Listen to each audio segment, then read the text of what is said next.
David Lawson adjusted his cufflinks as he stepped into the grand entrance of Whitmore Bistro, a high-end restaurant known for hosting the city's elite. Soft golden lights gleamed off the crystal chandeliers, casting an inviting glow over the neatly arranged tables. The gentle hum of conversations blended seamlessly with the mellow tunes of a live saxophonist in the corner, setting a refined yet cozy ambience.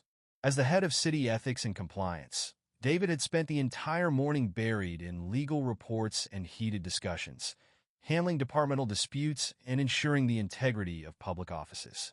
His position required constant vigilance against corruption and misconduct. But for this 1 hour, he had hoped to set all of that aside. He just wanted a quiet lunch before diving back into the chaos of bureaucracy. A polished young hostess greeted him with a warm smile. "Good afternoon, sir. Will you be dining alone?" "Yes, just me," David responded with a nod. "Right this way?" She led him to a prime table near the window, offering a perfect view of the bustling streets outside while still maintaining an air of seclusion. He set his briefcase down beside the chair, exhaling deeply as he allowed himself a rare moment of relaxation. A waiter soon arrived, handing him a leather-bound menu. "Our special today is the rosemary-infused prime rib with a side of truffle risotto. Would you care to try it?" "That sounds excellent," David said. "And a glass of Cabernet, please." The waiter smiled and disappeared toward the kitchen. For the first time that day, David felt at peace. But that tranquility was short-lived.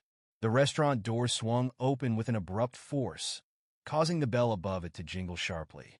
A few diners glanced toward the entrance, their expressions shifting from mild curiosity to discomfort. A tall, broad-shouldered man in a sheriff's uniform strode in, his boots striking the polished floor with deliberate weight. His presence immediately disturbed the atmosphere. Sergeant Lucas Hayes scanned the room, his sharp brown eyes locking onto David's table with an expression of unmistakable irritation. His posture screamed entitlement, and his aura carried a simmering arrogance that made the other patrons instinctively avoid his gaze.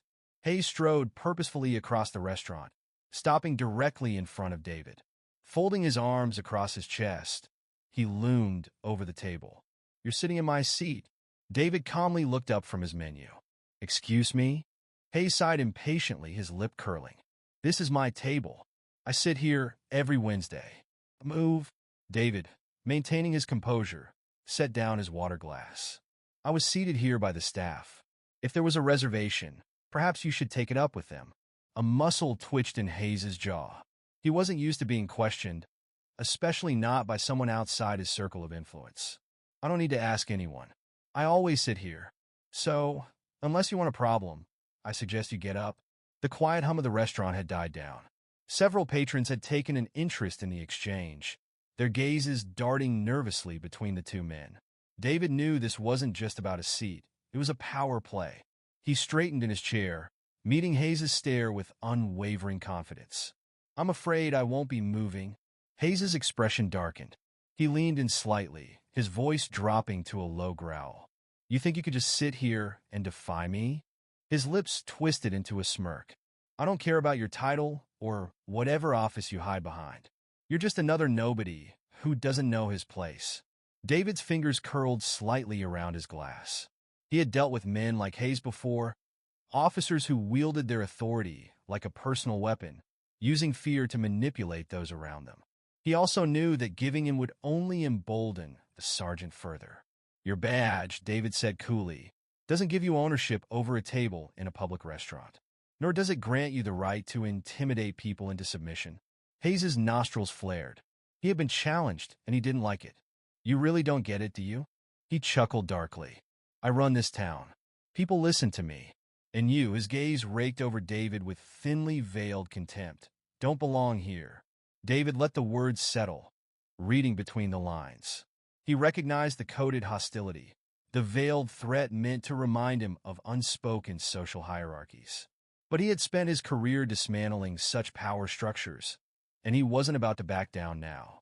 The tension in the air was palpable. David took a slow sip of water before speaking.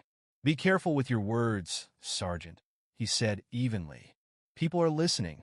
Hayes glanced around, and finally seemed to notice the number of eyes on him.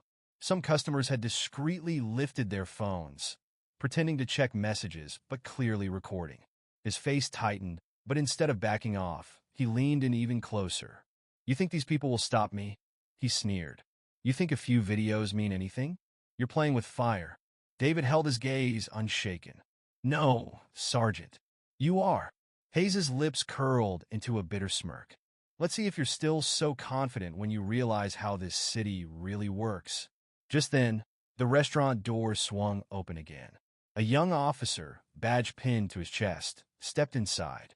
His eyes flickered between Hayes and David before settling on the scene unfolding before him. He had clearly received an alert.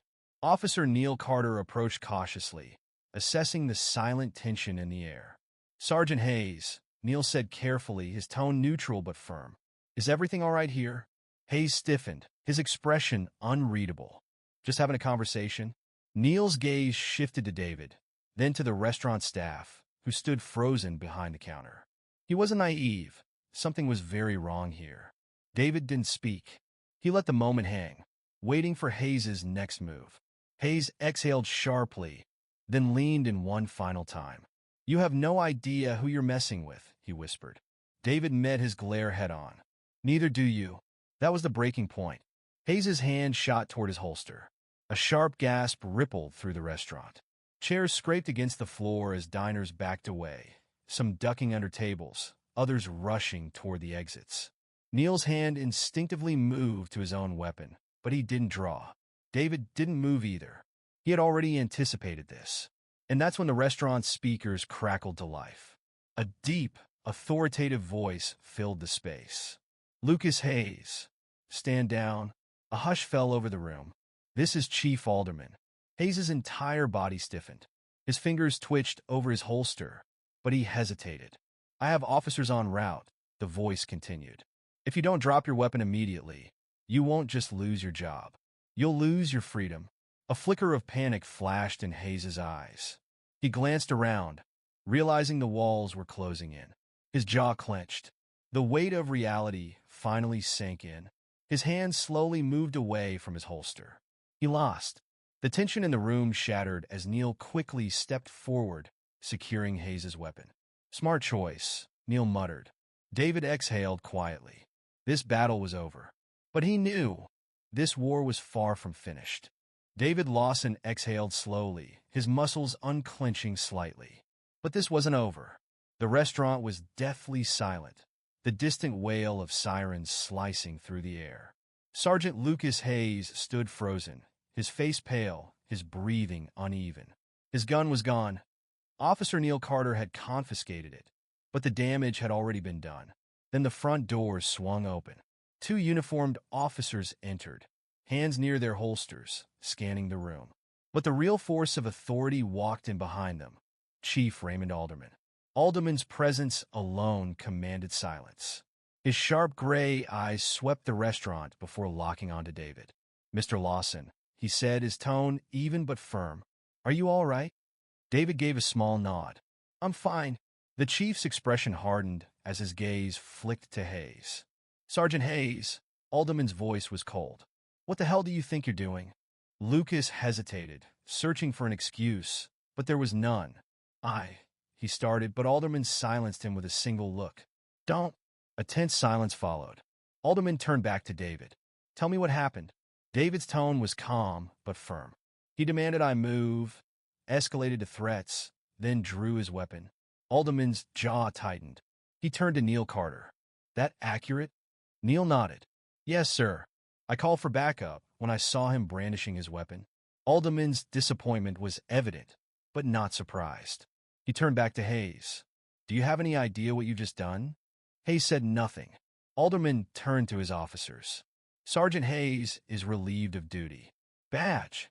Now." A ripple of shock spread through the room. Hayes stiffened. "Sir, please." "No. Badge. Now." One of the officers stepped forward. "You heard the chief." For a moment, Hayes seemed like he might resist. But as his eyes darted around the room, landing on the recording phones, the officers around him, and Alderman's unwavering stare, he realized he had lost. With trembling hands, he unfastened his badge and placed it on the table. As he turned to leave, his eyes met David's. There was something there, anger, shame, maybe even regret. But David didn't flinch. Without another word, Hayes walked toward the exit, escorted into the night. The restaurant exhaled. Conversations resumed in hushed tones. Alderman rubbed his temple. Unbelievable. He looked back at David. I'm sorry this happened. David nodded. I appreciate that, Chief. Alderman sighed. There will be an investigation. Hayes won't be walking away from this. Good. Alderman studied him for a long moment, then turned to his officers. Interview the witnesses. Document everything. Before walking out, he gave David one last glance. You handled yourself well today. David nodded, but as Alderman left, his mind raced. Because this wasn't just about one bad cop. This was bigger, and the fight had only begun. By morning, the story was everywhere. Police sergeant pulls gun on city official. Videos went viral. Protests erupted, demanding justice. Not just for Hayes, but for a broken system. David watched from his office, unsurprised. A knock at the door. Come in. Chief Alderman entered, looking drained. Hayes is fired. DA's pressing charges. David nodded. Good. Alderman sighed. This isn't just about him. David met his gaze. Then let's fix it. A pause. Then, Alderman nodded. Let's do it. The real fight had begun.